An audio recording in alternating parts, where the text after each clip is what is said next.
негизи эле регламент, жогорку кеңеш регламенти жөнүндө деген мыйзам бар. Ошол мыйзамдын алкагында парламент өзүнүн ишмердигин алып барат. Ошол жерден жанагы ишеним кат менен добуш бере алат дегенди норманы биз алып салышыбыз керек. Ал норма болбош керек. Депутат жалгыз өзү добуш берет. Тикелик баш менен өзү добуш бергенине жооп бериш керек.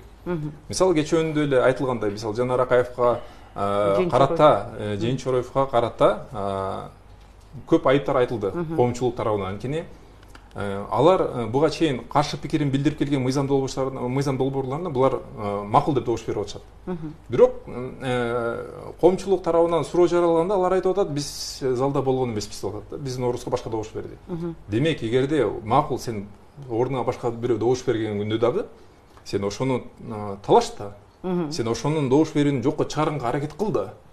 Булардын жообу кандай болду? Жок, биз ооба ушундай болуп калыптыр. Бирок экинчи окууда биз башкача добуш беребиз деп атат.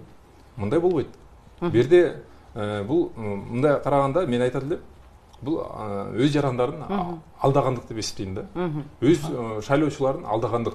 Бу жерде ушул норманы алыш керек.